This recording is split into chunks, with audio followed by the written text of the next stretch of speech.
What if everything you were told about intelligence and success was only half true? From early childhood, we are quietly enrolled into a belief system long before we are capable of questioning it. Sit still, pay attention, do well on the test, prove you are smart, and life will reward you. This promise is repeated so often that it feels like a law of nature. Intelligence equals success. Education equals security. The smarter you are, the further you'll go. For a long time, this belief worked well enough to go unquestioned. Parents trusted it, teachers enforced it, students internalized it. Entire lives were planned around it. But today, something doesn't add up. We see intelligent people, genuinely capable, thoughtful, educated, stuck in careers they hate, drowning in anxiety, or quietly falling behind. At the same time, we watch others with fewer credentials build influence, wealth, and autonomy in ways the smart were never taught to imagine. This creates a subtle psychological tension. If intelligence is supposed to work, why does it feel so unreliable? The problem isn't intelligence itself. The problem is the story we were told about what intelligence is for. There was a time when intelligence almost guaranteed an advantage. Historically, intelligence wasn't common. Literacy alone separated a person from the majority. The ability to reason formally, write clearly, or understand complex systems was rare and therefore powerful. Knowledge moved slowly, access was limited. Institutions depended on those who could think abstractly and solve problems others could not. Intelligence functioned as leverage. Education in that context made sense. It trained people to operate within stable systems, governments, industries, professions, where mastery led to predictable rewards. You learned the rules, followed them well, and climbed steadily. But leverage only works when it's scarce. As access to education expanded and information became abundant, intelligence lost its exclusivity. What once distinguished individuals now defined entire populations. The world changed, but the promise did not. What happens when intelligence becomes standardized? Degrees multiplied, certifications exploded, credentials inflated. On paper, society became smarter than ever before. But education systems weren't designed to cultivate independent thinkers at scale. They were designed to sort, measure, and standardize. Students within these systems rewarded compliance disguised as excellence, pattern recognition over originality, memorization over judgment, speed over depth. Students learned how to meet expectations, not how to question them. The result wasn't a lack of intelligence. It was a surplus of institutionally approved intelligence with diminishing real-world power. When everyone is qualified, qualification stops being leverage. People were trained to win a game whose rules were already changing. What if intelligence without agency is just sophisticated obedience?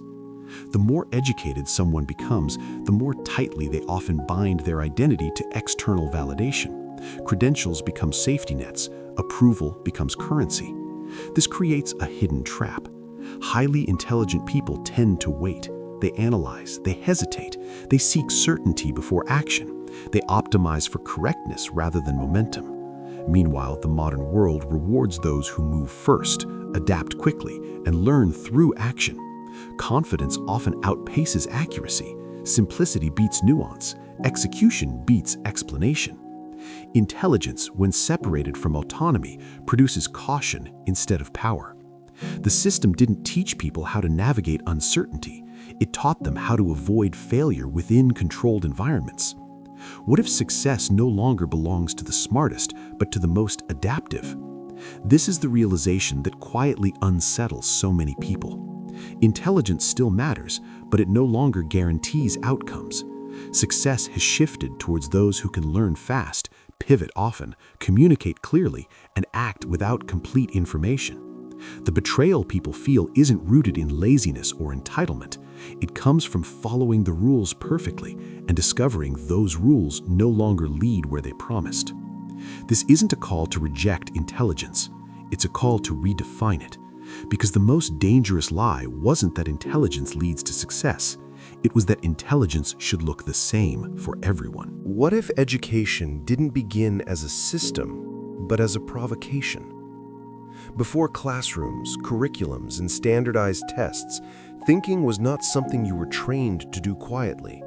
It was something you did out loud, in conflict, in dialogue, often uncomfortably. Early philosophy treated thinking as disruption. Questions mattered more than answers. The goal was not certainty, but clarity. Not agreement, but insight. To think critically was to challenge assumptions, including your own. Learning was personal, slow, and sometimes dangerous. It threatened beliefs, hierarchies, and authority. Intelligence, in its earliest form, wasn't about fitting into society. It was about understanding reality well enough to live truthfully within it. That kind of thinking was powerful and deeply inconvenient. At some point, education stopped serving truth and started serving systems. As societies grew larger and more complex, they needed predictability. Governments needed administrators, industries needed workers, armies needed discipline. Education transformed accordingly. Instead of cultivating independent thinkers, schools were designed to produce reliable participants. Uniform schedules, uniform knowledge, uniform expectations. This shift wasn't malicious, it was practical. Systems don't scale well with too much deviation. Curiosity slows production. Questioning disrupts efficiency. So intelligence was quietly redefined, not as the ability to think freely, but as the ability to perform correctly within predefined rules. What can't be measured is hard to control, so intelligence was made measurable.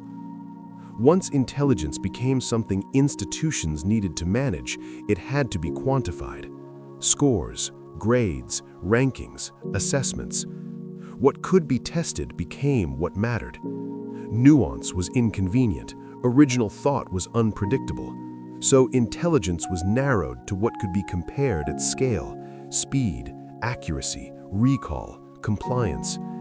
This created a subtle illusion that intelligence is objective, neutral, and universal. But what was really being measured wasn't depth of understanding, it was alignment with expectations.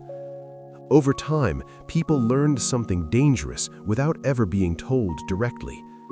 Thinking differently is risky. Thinking correctly is rewarded. Why would a system discourage the very thinking it claims to value? Critical thinking doesn't just analyze ideas, it questions foundations. It asks why rules exist, not just how to follow them. For systems built on stability, this is a threat. A critical thinker doesn't simply improve processes, they may reject them. They notice contradictions, they expose inefficiencies, they challenge authority without asking permission. So education began to praise critical thinking in theory while quietly penalizing it in practice. Students who stayed within boundaries succeeded. Those who pushed too far were labeled difficult, unfocused, or impractical. The lesson was subtle but powerful. Think, but not too much. Question, but not the structure itself. What did we gain, and what did we quietly lose? In exchange for stability, society traded away intellectual independence. Education became safer, careers became predictable, lives became plannable. But intelligence lost its edge. People learned how to succeed inside systems, not how to navigate life outside them. They learned how to meet expectations, not how to form their own. This is why so many intelligent people feel disoriented today. They weren't trained to think in uncertain environments. They were trained to perform in controlled ones. And now those environments are breaking down. If intelligence was reshaped to serve institutions, what happens when those institutions lose control over attention, information, and meaning? How did we end up knowing more than ever, yet understanding less? Never in history has information been so abundant. Answers are instant, tutorials endless, opinions infinite, and yet clarity feels rare. The problem isn't access to knowledge, it's the absence of processing. Information arrives faster than reflection can keep up. Depth is replaced by exposure. Familiarity is mistaken for understanding. We consume facts the way we consume entertainment, quickly, passively, and forgetfully. Intelligence was trained for scarcity, for slow digestion, not constant input. When everything is available, nothing is examined. Knowledge without digestion doesn't empower, it overwhelms. What happens when ideas must compete for attention? Modern platforms don't reward accuracy or depth, they reward engagement. Emotion beats logic, certainty beats nuance, outrage beats reflection. Complex ideas are compressed into slogans, context disappears, debate turns into performance. Intelligence struggles in this environment because it hesitates, it qualifies, it asks for evidence, but speed wins. So the loudest voices dominate, not because they're right, but because they're simple. Over time, people learn to think in fragments. Attention fractures, patience erodes. Nuance becomes exhausting. Simplicity feels like relief. Why do intelligent people hesitate while others move? Education trained people to wait for correctness, to analyze fully before acting, to avoid mistakes. But the modern world rewards iteration, not perfection. Highly intelligent individuals often see too many variables, too many risks, too many ways to fail, so they wait. Meanwhile, those less constrained by analysis move forward, adjust in real time, and gain momentum. This creates a painful paradox. The more you understand, the harder it becomes to act. Intelligence turns inward. Overthinking replaces experimentation. Potential stays locked behind caution. Why does confidence beat correctness so often today? Because simplicity travels faster than truth. Clear narratives spread. Complicated explanations stall. People don't want to think, they want to feel oriented. Those who succeed today aren't necessarily the smartest, they're the clearest. They frame reality in ways others can grasp quickly. This doesn't mean truth no longer matters. It means truth without communication has limited reach. Intelligence that cannot translate becomes invisible. What if the real illiteracy of our time isn't reading, but thinking? People can read but not reflect, consume but not synthesize, know but not judge. Mental fatigue is constant, attention is fragmented, silence feels uncomfortable. Critical thinking requires stillness, and stillness has become rare. So intelligence doesn't disappear, it gets exhausted. If intelligence struggles in this environment, who actually succeeds? We'll examine the traits that thrive now and why they often look nothing like traditional intelligence. What if intelligence today is less about knowing and more about adjusting? The most successful people in the modern world aren't those with the most knowledge stored in their minds. They're the ones who can learn quickly, discard outdated assumptions, and reorient without panic. Adaptive intelligence thrives in uncertainty. It doesn't demand perfect information before acting. It moves, observes, updates, and moves again. Where traditional intelligence sought mastery before participation, adaptive intelligence learns through participation itself. This shift explains why many credentialed individuals feel left behind, and why others who appear less educated seem to move effortlessly through chaos. Why does being understood matter more than being correct? Success today often depends on influence, and influence depends on resonance. People follow clarity, not complexity. They trust confidence more than credentials. They respond to stories more than data. Emotional intelligence allows someone to read situations, sense timing, and communicate in ways that land. Narrative intelligence frames ideas so others can grasp them intuitively. This isn't manipulation, it's translation. Without these skills, intelligence stays trapped in the mind of the thinker, unable to shape the world. Why does doing now beat thinking longer? Modern environments reward speed and iteration. Mistakes are no longer catastrophic, they're informative. Those who act learn faster than those who analyze endlessly. They gain feedback, adjust direction, and build momentum. Meanwhile, many intelligent people wait for clarity that never arrives. Action creates information. Waiting consumes energy. The paradox is simple. Movement produces understanding, not the other way around. Why do creators, builders, and entrepreneurs often outperform experts?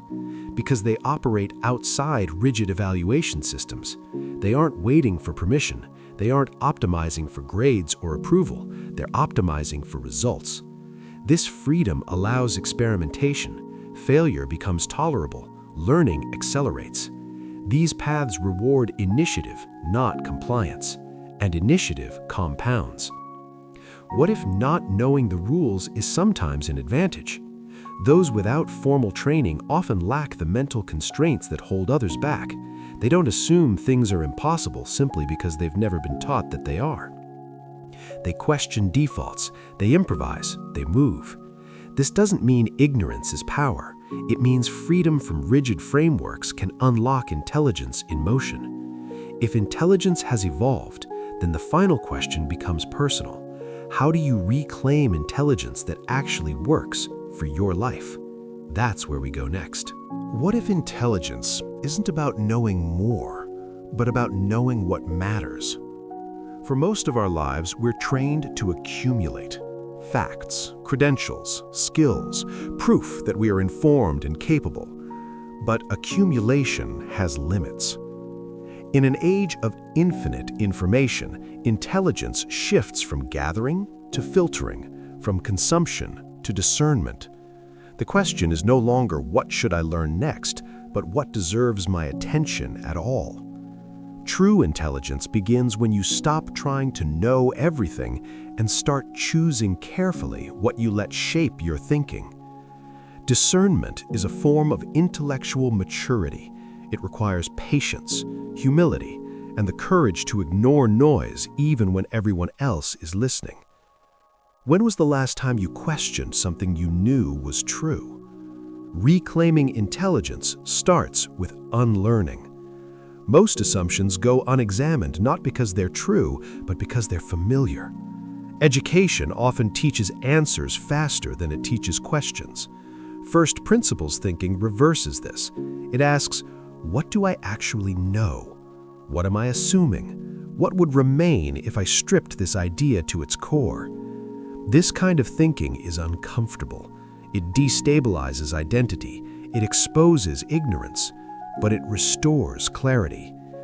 Independent thought isn't loud or aggressive. It's calm, grounded, slow to conclude, but difficult to manipulate. What would change if you stopped outsourcing your judgment? Many people don't lack intelligence, they lack trust in their own thinking. They defer to experts, trends, and institutions not because they're incapable, but because they were trained to seek validation. Intellectual autonomy means forming judgments without needing permission. It doesn't reject expertise, it evaluates it. This requires solitude, reflection, time without input. Independent thinkers aren't contrarian by default, they're selective. They listen widely and decide deliberately. Freedom begins when you stop asking, "What should I think?" and start asking, "What makes sense to me?" What if thinking well required training, just like the body? Critical thinking isn't a trait, it's a practice.